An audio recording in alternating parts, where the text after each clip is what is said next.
Hello दोस्तों, स्वागत है आपका इस नई वीडियो में।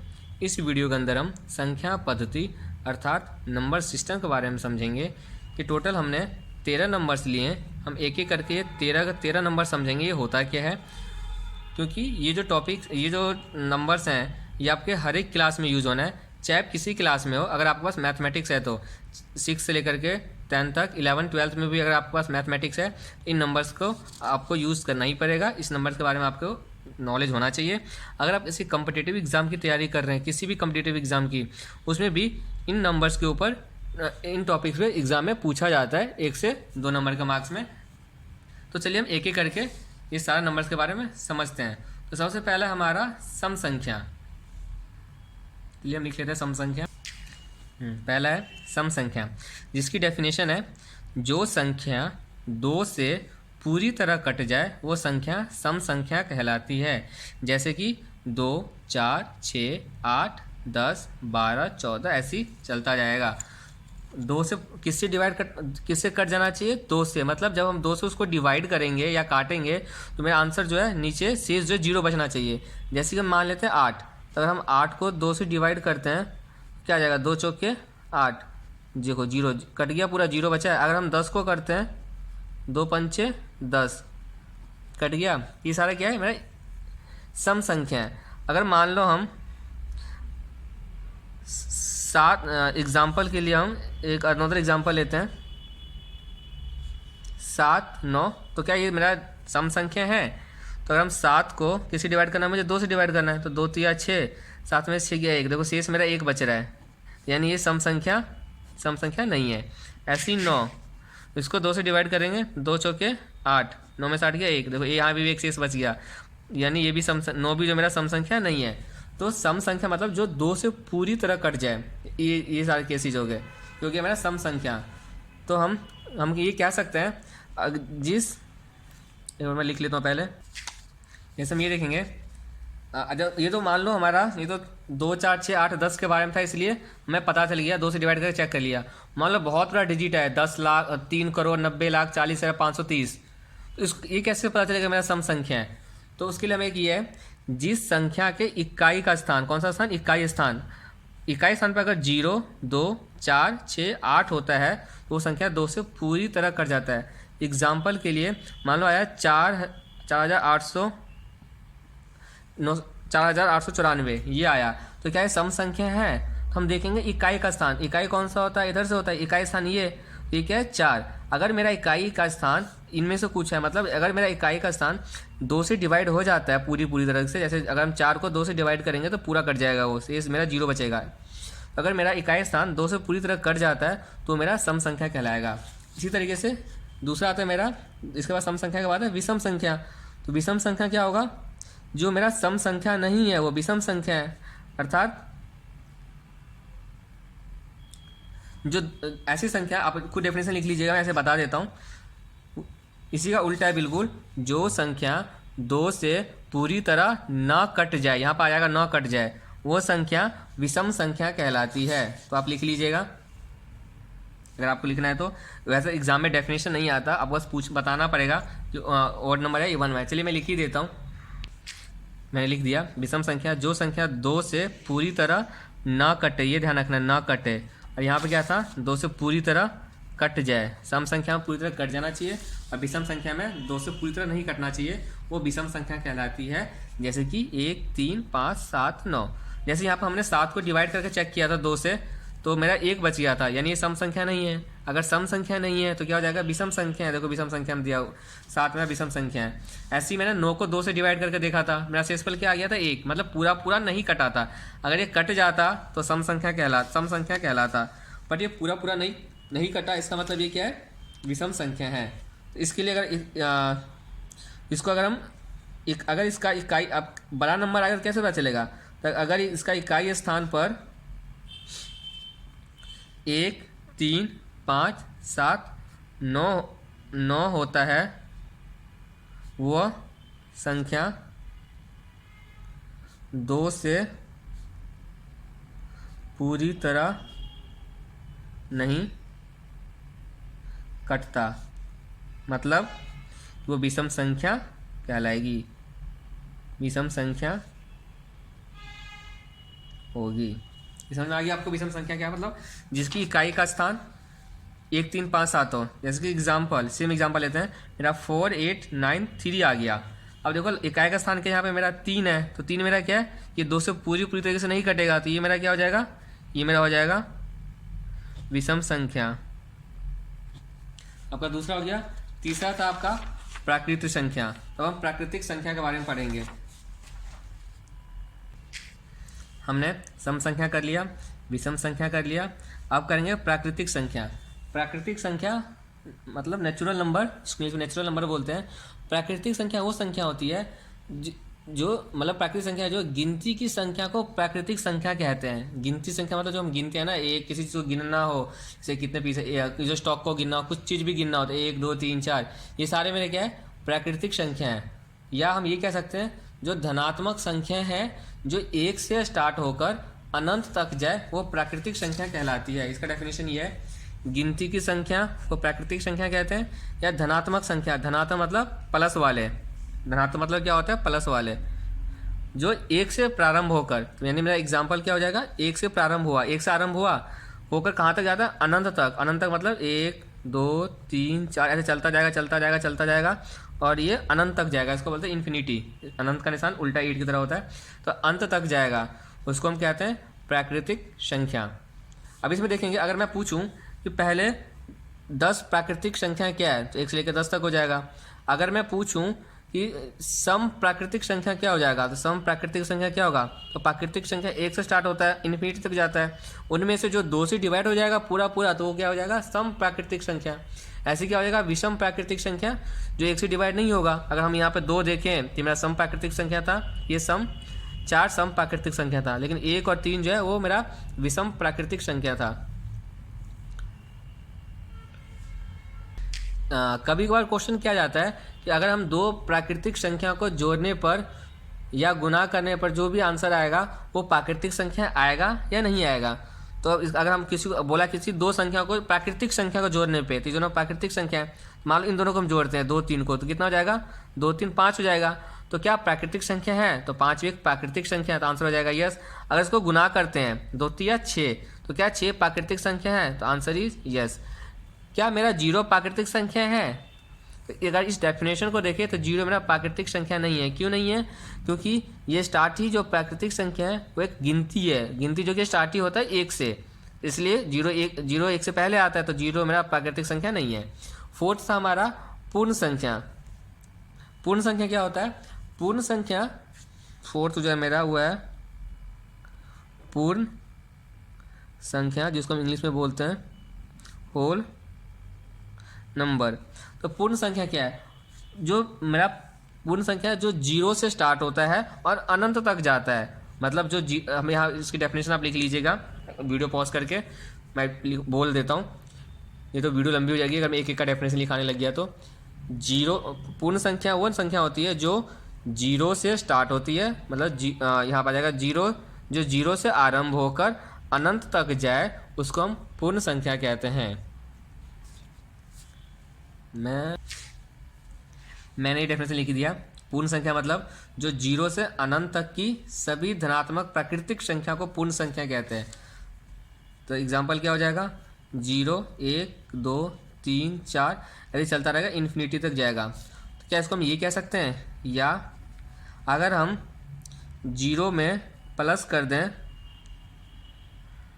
प्राकृतिक संख्या, तो ये क्या मेरा तो ये क्या पूर्ण संख्या होगा, आंसर इज यस, पूर्ण संख्या होगा। क्यों, क्योंकि 0 आ ही गया। प्राकृतिक संख्या क्या होता है, 1 से इन्फिनिटी तक जाता है, तो 1 से मेरा इन्फिनिटी तक तो पूर्ण संख्या होता ही है। साथ में हम 0 आते हैं, तो अगर हम इसके पीछे 0 लगा दें, 0 ऐड कर दें प्राकृतिक संख्या के अंदर, तो मेरा ये पूर्ण संख्या कहलाएगा। अब इस पर क्वेश्चन क्या आता है, इस पर एक क्वेश्चन आता है कि सबसे छोटी पूर्ण संख्या क्या है, छोटी पूर्ण संख्या क्या है, तो बताओ सबसे छोटी पूर्ण संख्या क्या है। छोटी पूर्ण संख्या सबसे छोटी कौन सी है, 0 हो जाएगा। ऐसे आता है सबसे बड़ी पूर्ण संख्या, सबसे बड़ी पूर्ण संख्या क्या है, इसका आंसर क्या हो जाएगा, इन्फिनिटी तो होगा नहीं, तो मतलब इसका आंसर क्या हो जाएगा, कुछ भी नहीं। इसका बड़ी पूर्ण संख्या हो ही नहीं सकता, क्योंकि हर किसी का कोई ना कोई बड़ा है। जैसे अगर हम 2 लें तो 2 का बड़ा क्या है 3, 3 का बड़ा क्या है 4, 4 का बड़ा क्या है 5, ऐसे बढ़ता चला जाएगा ये। तो पूर्ण संख्या जो मेरा है इस पर एप्लीकेबल, बड़ी पूर्ण संख्या नॉट एप्लीकेबल, एप्लीकेबल होता ही नहीं है। पूर्ण संख्या सबसे बड़ी पूर्ण संख्या होता ही नहीं है। अब हम इसका मतलब हम ये भी कह सकते हैं कि, चलो मैं एक क्वेश्चन पूछता हूँ आपको, क्या सभी प्राकृतिक संख्या, एग्जाम में पूछा जाता है ये, क्या सभी प्राकृतिक संख्या पूर्ण संख्या कहलाएगी? दोबारा बार सुने, क्या सभी प्राकृतिक संख्या पूर्ण संख्या कहलाएगी? तो आंसर क्या आ जाएगा? यस। क्यों? कि सभी प्राकृतिक संख्या जो 1 से लेकर, प्राकृतिक संख्या क्या होता है 1 से लेकर इन्फिनिटी तक, तो ये 1 से इन्फिनिटी तक मेरा पूर्ण संख्या भी कहलाएगी। मेरा आंसर हो जाएगा यस, सभी प्राकृतिक संख्या पूर्ण संख्या कहलाएगी। एक अगला क्वेश्चन पूछता है, तो क्या सभी पूर्ण संख्या, इसका उल्टा हो जाएगा, क्या सभी पूर्ण संख्या प्राकृतिक संख्या कहलाएगी? दोबारा बोल रहा हूँ, सभी पूर्ण संख्या प्राकृतिक संख्या कहलाएगी? इसका आंसर है नहीं, सभी पूर्ण संख्या प्राकृतिक संख्या नहीं कहलाएगी। क्यों? क्योंकि मेरा पूर्ण संख्या जो होता है वो 0 से स्टार्ट होता है, जबकि 0 जो है मेरा प्राकृतिक संख्या नहीं है। तो मेरा क्या हो जाएगा? तो सभी पूर्ण संख्या प्राकृतिक संख्या नहीं कहलाएगी, लेकिन सभी प्राकृतिक संख्या पूर्ण संख्या कहलाएगी। तो इस बेस पे भी क्वेश्चन पूछा जाता है, तो आप एक और ये चीज़ आप ध्यान रखिए। अगला हम चलते हैं पॉइंट नंबर 5 मेरा क्या था? मेरा प्राकृतिक संख्या भी हो गया, पूर्ण संख्या भी हो गया। अब हम करेंगे पूर्णांक संख्या। 5th पॉइंट था मेरा पूर्णांक संख्या, जिसको हम इंग्लिश में बोलते हैं इंटीजर्स नंबर। ये क्या होता है? पूर्णांक संख्या, जब हम पूर्ण संख्या, ये जो मेरा पूर्ण संख्या आया है, पूर्ण संख्याओं में जब सभी ऋणात्मक संख्याओं को सम्मिलित कर दिया जाता है, तब हमें जो संख्या प्राप्त होती है उसे पूर्णांक संख्या कहा जाता है। मतलब जो मेरा पूर्ण संख्या है, इसके अंदर क्यों पूर्ण संख्या मेरा कहाँ से स्टार्ट हो रहा है? 0 से स्टार्ट हो रहा है। तो अगर इसके अंदर हम ऋणात्मक संख्याओं को ऐड कर लेंगे, ऋणात्मक मतलब नेगेटिव वाले जो इस साइड है, जैसे कि -1, -2, -3, -4, ऐसे चलता रहेगा इन्फिनिटी तक। अगर हम नेगेटिव वाले आइटम्स, मतलब नेगेटिव वाले संख्या को ऋणात्मक संख्याओं का अगर हम ऐड कर लेंगे पूर्ण संख्या के अंदर, तो मेरा पूर्णांक कहलाएगा। चलिए पहले मैं इसको डेफिनेशन लिख देता हूँ, फिर आगे बढ़ते हैं। ये हो गया आपका पूर्णांक संख्या का डेफिनेशन। पूर्ण संख्या में जब सभी ऋणात्मक संख्याओं को सम्मिलित कर दिया जाता है, तो उस टाइम जो संख्या प्राप्त होती है उसे हम पूर्णांक कहा जाता है। जैसे कि मेरा पूर्ण संख्या मेरा क्या था? पूर्ण संख्या 0 से स्टार्ट होकर इन्फिनिटी तक जाता है, अनंत तक जाता है। तो 0, 1, 2, 3, 4 ऐसे चलता रहेगा, ये इन्फिनिटी तक चला जाएगा। अगर इसने बोला अगर इसके अंदर हम सभी ऋणात्मक संख्याओं को सम्मिलित कर ले, ऋणात्मक मतलब नेगेटिव का, जब 0 से, हमारा जो एग्जाम्पल होगा वो होगा 0, 1, 2, 3, 4 इन्फिनिटिव। यहाँ पर था पूर्ण संख्या, तो ये सारे 0 से लेके जो इन्फिनिटिव तक है ये सारे पूर्ण संख्या है। अब हमें क्या करना है? ऋणात्मक संख्याओं को ऐड करना है।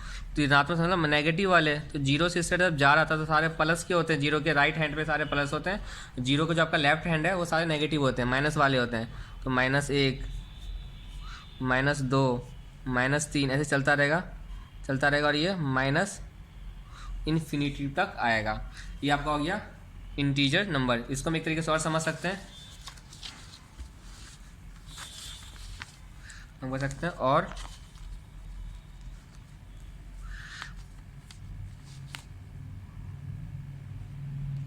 जो मेरा पूर्ण संख्या है, बात वही है, मैं इसको थोड़ा शॉर्टकट लिख देता हूँ।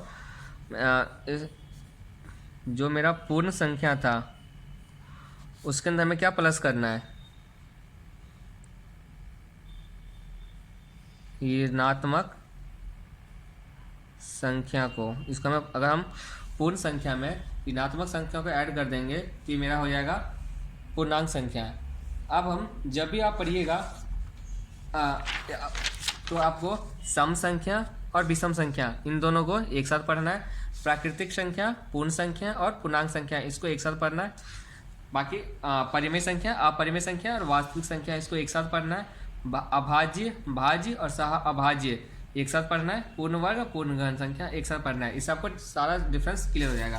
अब हम अभी तक हमने जो 5 पॉइंट पढ़ा है, इसका एक नंबर सिस्टम के थ्रू समझते हैं। यह है मेरा नंबर सिस्टम। इसमें ये मेरा 0 है, 1, 2, 3, 4, 5, ऐसे चलता जाएगा चलता जाएगा चलता जाएगा, और ये कहाँ जाएगा, बंद हो गया इन्फिनिटी पे जाके।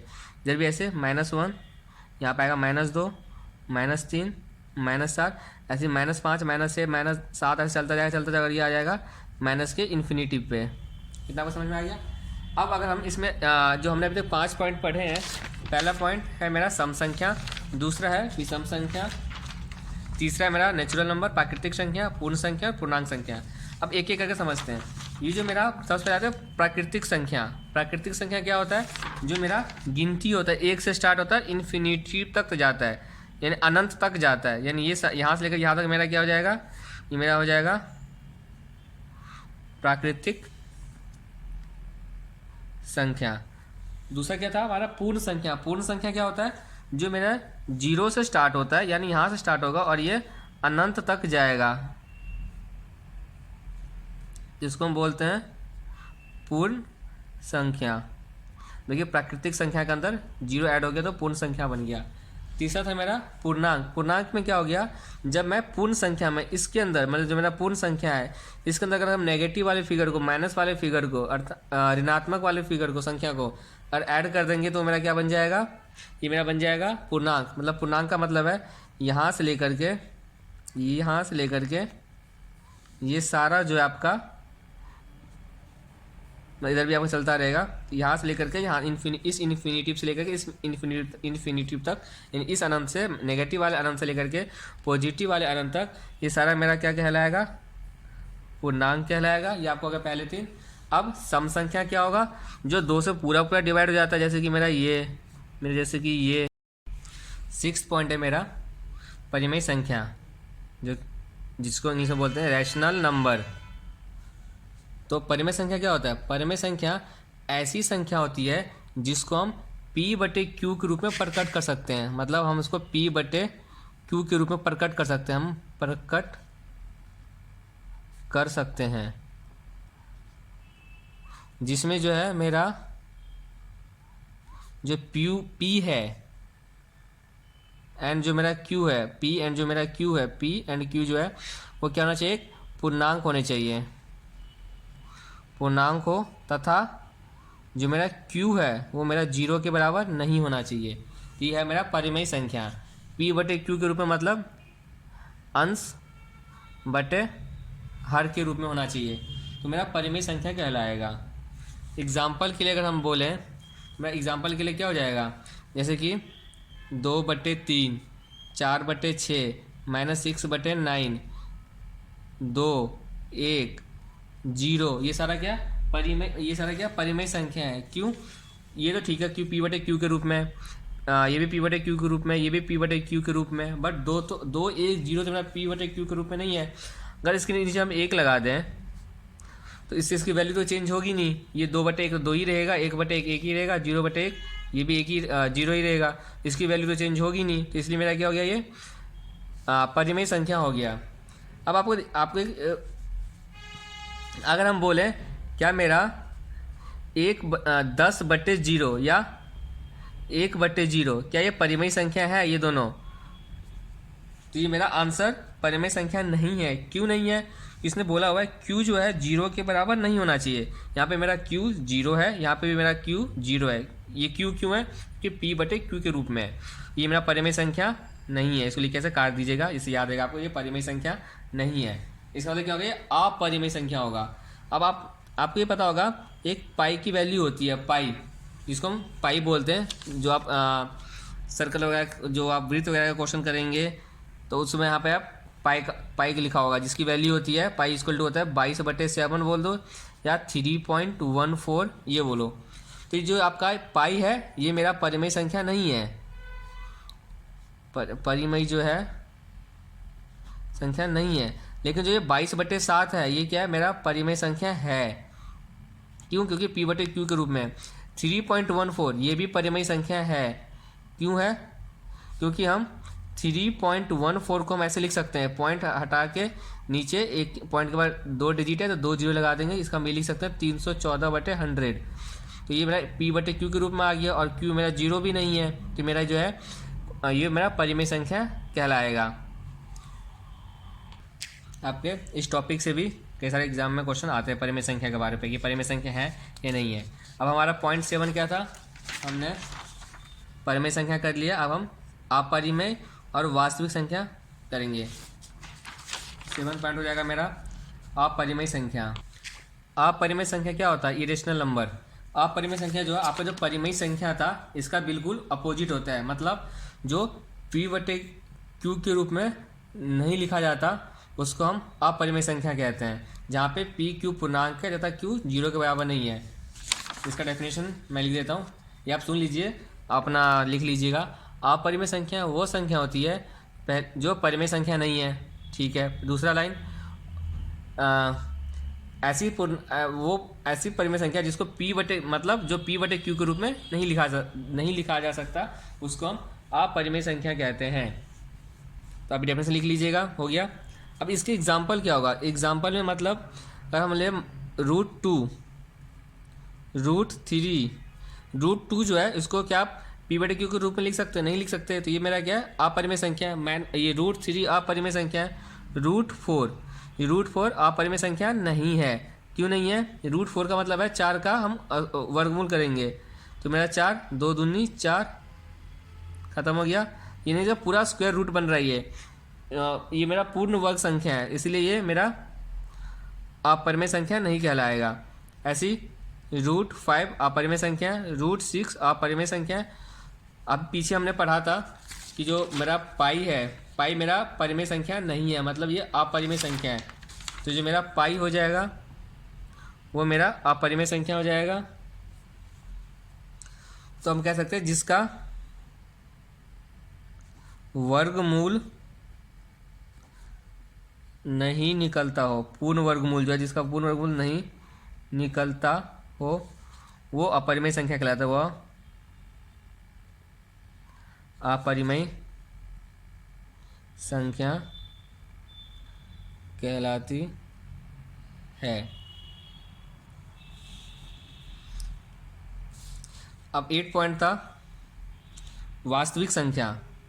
वास्तविक संख्या क्या होती है, वास्तविक संख्या का मतलब है जिसको हम इंग्लिश में बोलते हैं रियल नंबर। ये होता है परिमेय, वो अपरिमेय संख्या जब दोनों को मिला देंगे तो मेरा वास्तविक संख्या कहलाएगी। वास्तविक संख्या मतलब परिमेय संख्या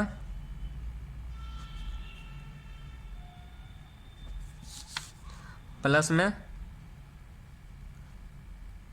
अपरिमेय संख्या, ये मेरा क्या हो जाएगा, ये मेरा वास्तविक संख्या कहलाएगा।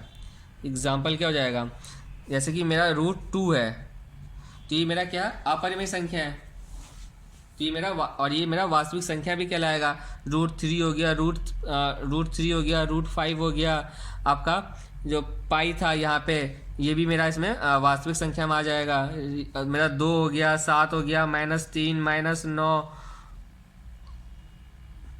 4/11, ये सारा क्या है, वास्तविक संख्या है। इसको हम 2 क्या था, अगर उसको नीचे डिवाइड मतलब ये कि मेरा क्या है, परिमेय संख्या है, जिसको हम p/q के रूप में प्रेजेंट कर सकते हैं। ये सारा मेरा परिमेय संख्या है। तो अगर हम देखेंगे ये सारा मेरा क्या था, ये सारा मेरा परिमेय है, परिमेय संख्या है, और ये सारा मेरा अपरिमेय संख्या है। और इन दोनों को हम मिला दे तो ये मेरा वास्तविक संख्या हो जाएगा। मतलब अगर हम समराइज करें तो वास्तविक संख्या सभी परिमेय संख्या, कोई चाहे वो परिमेय संख्या हो या वो अपरिमेय संख्या हो, वो वास्तविक संख्या कहलाएगी। समझ में आ गया होगा आपका 8वां पॉइंट। तो 6, 7, 8 को आपको एक साथ कंपेयर करके पढ़ना है। दोबारा रिवाइज करवा देता हूँ। 6 परिमेय संख्या मतलब जिसको हम p/q के रूप में लिख सकते हैं, वो परिमेय संख्या कहलाएगी। इसमें ये वाला पॉइंट आप ध्यान रखिएगा, पाई की वैल्यू, पाई 22/7 है, 3.14। ये बहुत इंपॉर्टेंट, इसमें से काफ़ी बार क्वेश्चन पूछा जाता है। दूसरा अपरिमेय संख्या क्या हो जाएगा, जिसको हम p/q के रूप में नहीं लिख सकते, तो मेरा अपरिमेय संख्या हो जाएगा। वास्तविक संख्या क्या हो जाएगा, चाहे वो परिमेय संख्या हो या अपरिमेय संख्या हो, वो मेरा वास्तविक संख्या कहलाएगी। अब मेरा 9th और 10th को, 9th, 10th, 11th को एक साथ पढ़ेंगे। 9th क्या है, अभाज्य संख्या, भाज्य संख्या, और 11वां है सअभाज्य संख्या। जो आपका अभाज्य संख्या है उसका डेफिनेशन होता है ऐसी संख्या जो एक और स्वयं के अलावा अन्य किसी संख्या से भाज्य नहीं होती है। कोई ऐसी संख्या जो या तो जो एक से डिवाइड होगी, एक से भाग होगी, और जो नंबर है वो अपने आप से भाग होगी, वो मेरा अभाज्य संख्या कहलाएगी। या अभाज्य संख्या वो संख्या होती है जिसके केवल 2 ही गुणनखंड होते हैं, एक और स्वयं वो संख्या। अगर एग्जाम्पल के लिए हम लें तो मेरा एक नहीं आएगा, क्यों? एक का सिर्फ एक ही गुणनखंड, सिर्फ एक का एक ही है, इसलिए मेरा एक नहीं आएगा। ये क्वेश्चन में पूछा जाता है, ये क्वेश्चन पूछते हैं क्या, चलो मैं लिख ही देता हूँ। 1 2 3 4, पहले 10 तक का देखते हैं कौन कौन से इसमें से है, कौन सा नहीं है अभाज्य संख्या। 8 9 10। अब देखिए, क्या एक मेरा अभाज्य संख्या है? तो इसमें मैंने क्या बोला है, जो स्वयं या एक से डिवाइड होता हो, या केवल जिसके 2 गुणनखंड होते हैं, जिसके 2 गुणनखंड, एक का इसका गुणनखंड करें सिर्फ एक ही है, इसलिए मेरा ये अभाज्य संख्या नहीं होगा, कम से कम 2 होना चाहिए। इस 2 का देखिए, 2 का है, 2 किस किस से डिवाइड होगा, या तो 1 से डिवाइड होगा या 2 से डिवाइड होगा। 1 से डिवाइड करेंगे तो 2 से डिवाइड करेंगे तो 1, इसके 2 ही गुणनखंड है, 1 × 2, 2 ही, एक 2 गुणनखंड है बस, 1 2, ये क्या मेरा अभाज्य संख्या होगा। 3 जो है, 3 का भी क्या है, 1 है और 3 है, 2 ही गुणनखंड है, या सिर्फ 1 से डिवाइड होगा या 3 से डिवाइड होगा, तो ये मेरा ये भी अभाज्य संख्या है। 4 जो है, 4 देखिए 1 2 4, इसके 3 हो गए, 1 से भी जाएगा, 2 से भी जाता है, 4 से भी जाता है, तो इसके ये जो है मेरा ये अभाज्य संख्या नहीं कहलाएगा। 5 सिर्फ 1 और 5 है, ये अभाज्य संख्या है। 6 ऐसी, 1 है 2 है 3 है 6 है, तो मेरा ये इसके 1 से 1 यानी 1 होना चाहिए था, 6, अगर 1 और 6 होता ना तो मेरा अभाज्य संख्या कहला जाता, लेकिन यहाँ पे 1 2 3 6 4 गुणनखंड है, इसलिए मेरा 6 भी अभाज्य संख्या नहीं है। तो अगला पॉइंट आप, ये हो गया आपका भाज्य संख्या, जिसको कंपोजिट नंबर कहते हैं। मैंने डेफिनेशन लिख दिया, जो एक और स्वयं के अलावा अन्य संख्या से विभाजित होती हो उसको भाज्य संख्या कहते हैं, या जिस संख्या का 2 से ज़्यादा गुणनखंड हो उसे हम भाज्य संख्या बोलते हैं। एग्जाम्पल के लिए आपका 4 6 8 10। अब 2 3 क्यों नहीं, 1 क्यों नहीं आया, क्योंकि इसने बोला 2 से ज़्यादा, यहाँ से एक ही गुणनखंड है, इसलिए एक मेरा ना तो भाज्य संख्या है और ना ही मेरा अभाज्य संख्या है। दूसरा 2 तो मेरा अभाज्य संख्या हो गया, 3 भी अभाज्य हो गया, तो बच गया 4, इसलिए यहाँ पर 4 आ गया मेरा भाज्य संख्या के एग्जाम्पल में। अब इसमें एक नोट ध्यान रखना है आपको, 2 नोट ध्यान रखना है। जो मेरा भाज्य संख्या है ना, वो कभी भी, सेकंड पॉइंट है, सबसे छोटी भाज्य संख्या वो क्या होगी, वो सबसे छोटी भाज्य संख्या हमारा 4 होगा, क्योंकि 4 से स्टार्ट होता है, इसलिए सबसे छोटी भाज्य संख्या 4 है। पॉइंट नंबर 11 आपका है अभाज्य संख्या। आपका जो अभाज्य संख्या, जिसको इसे बोलते हैं को प्राइम नंबर, ये ऐसी दो अभाज्य संख्या, ऐसी 2 संख्याएं जिसका महत्तम समावर्तक, जिसको हम HCF भी बोलते हैं, वो निकाले जाए तो केवल एक आए। जैसे अगर हम 2 3, अगर ये देखें कि ये मेरा अभाज्य संख्या है या नहीं है, इसका पहले हम HCF निकालेंगे, तो 2 का फैक्टर करेंगे क्या आएगा, 2 एकम 2, ऐसे 3 का फैक्टर करेंगे तो क्या हो जाएगा, 3 से 3 एकम 3, तो मैं इसका HCF क्या आ गया, महत्तम समावर्तक। जो महत्तम समावर्तक क्या होता है, जो कॉमन हो, तो कॉमन मेरा 1 है, 1 एकम 1, मैं कॉमन मेरा 1 है, मैं HCF हो गया 1, तो मेरा जो 2 3 है मेरा अभाज्य संख्या है। अगर हम देखें 4 6, क्या ये अभाज्य संख्या है, तो 4 का फैक्टर करेंगे, 2 दूनी 4, 2 एकम 2, ऐसे हम 6 का फैक्टर करेंगे, 2 3 6, 3 एकम 3, तो मेरा इसका HCF क्या हो जाएगा, 2 दोनों में है तो मेरा आ जाएगा 2 2 3 1 आ जाएगा 1, तो मेरा इसका जो HCF है मेरा कितना आ गया 2, तो इसका मतलब इसका जो HCF है वो 1 नहीं निकला, इसका मतलब ये जो है मेरा अभाज्य संख्या नहीं है। इस हिसाब से आपका पॉइंट नंबर 11 भी हो गया। अब आपका रह गया पॉइंट नंबर 12 और पॉइंट नंबर 13, जो कि है पूर्ण वर्ग संख्या और पूर्ण घन संख्या। पूर्ण वर्ग संख्या होता है परफेक्ट स्क्वायर नंबर, ऐसी संख्या जिसका वर्ग करने पर पूर्ण संख्या आ जाए, मतलब कोई ऐसा संख्या है जिसको हम अगर हम वर्ग करेंगे उसका तो मेरा पूर्ण संख्या आ जाएगा। वर्ग मतलब स्क्वायर। गाइज, अगर आपको वीडियो पसंद आ रहा है और आपके समझ में भी आ रहा है तो इस वीडियो को आप अपने दोस्तों के साथ शेयर करें और वीडियो को लाइक भी कर दें और चैनल को सब्सक्राइब कर दें और बेल आइकन को भी दबा दीजिए, ताकि मैं ऐसी और भी कोई भी वीडियो लाऊं तो आपके पास नोटिफिकेशन पहुंचती जाए। और अपने दोस्तों को भी बोलिए कि वो भी चैनल को सब्सक्राइब कर ले, उनको बेल आइकन को दबा दें ताकि उनकी भी हेल्प हो जाएगी। सो दोस्तों, इस चैनल, ये जो वीडियो है अपने सारे दोस्तों को फैलाओ, क्योंकि ये स्पेशली ये वीडियो बहुत इंपॉर्टेंट वीडियो है, ये आपको हर चैप्टर में यूज़ होना है, चाहे आप आगे किसी कंपटीशन की तैयारी कर रहे हैं उसमें भी आपको ये वीडियो बहुत हेल्प करेगी। और मैंने एक एक पॉइंट बहुत अच्छे तरीके से समझाया है। अगर आपको फिर भी कुछ समझ में नहीं आया तो आप कमेंट सेक्शन में मेंशन कर दीजिएगा, मैं उस पर दोबारा ढंग से उसको शॉर्ट वीडियो के रूप में अलग अलग एग्जाम्पल से समझाने की कोशिश करूँगा। चलिए हम देखते हैं पूर्ण वर्ग संख्या क्या है, जिसका वर्ग करने में पूर्ण संख्या आ जाए। वर्ग मतलब मान लीजिए अगर हम दो का अगर हम स्क्वायर करें तो 2 दूनी 4, अगर हम 3 का स्क्वायर करें तो 9, अगर हम 4 का स्क्वायर करें तो 16, 5 का स्क्वायर करें तो 25। आप ये देखेंगे ये जो 4 आया मेरा, ये जो 9 आया, 16 आया, ये 25 आया, ये सारे क्या पूर्ण संख्या। और पूर्ण संख्या क्या होता है मैंने आपको बताया दिया था, पूर्ण संख्या तो 0 से लेकर के इन्फिनिटी मतलब अनंत तक जो जाता है सारा पूर्ण संख्या होता है। जो पॉजिटिव वाले होंगे सारा पूर्ण संख्या हो जाएगा। ऐसी मेरा पूर्ण घन संख्या क्या हो जाएगा, एग्जाम्पल में आ जाएगा ऐसी संख्या जिसका घन करने पर पूर्ण संख्या है। मान लो 2 का घन मतलब होता है 3 स्क्वायर घन कर देंगे इसका मतलब है 2 गुने 2 गुने 2, 2 की पावर 3, कितने 2 दूनी 4 दूनी 8, ऐसे 3 की पावर 3, तो 3 इंटू 3 कितना जाएगा 3 होते हैं 27। इस 8 क्या, ये भी मेरा एक पूर्ण संख्या और ये भी मेरा एक पूर्ण संख्या है। ये हो गया मेरा पूर्ण घन संख्या। इसका उल्टा कर सकते थे, एग्जाम्पल एक, अगर मान लो बोला 4, 5, 9, 10, क्या ये पूर्ण संख्या है, पूर्ण वर्ग संख्या है? तो हम 4 का पहले वो करेंगे गुणनखंड करेंगे, 2 दूनी 4, 2 दूनी 1। देखो मेरा इसका पूर्ण वर्ग कितना 2 ये मेरा आ जाएगा 2 का स्क्वायर आ गया, ये मेरा क्या, ये मेरा पूर्ण वर्ग संख्या हो जाएगा। अगर हम 5 का करें तो 5 एकम 5, ये मेरा पूर्ण वर्ग संख्या नहीं, इसका ये पूर्ण संख्या नहीं बन रहा, इसका परफेक्ट स्क्वायर नहीं बन रहा, तो ये मेरा पूर्ण संख्या नहीं है। ऐसी 9 क्या हो जाएगा 3 3 9, 3 एकम 3, तो देखो इसका स्क्वायर बन रहा है, वर्ग बन रहा है, तो मेरा ये पूर्ण संख्या है।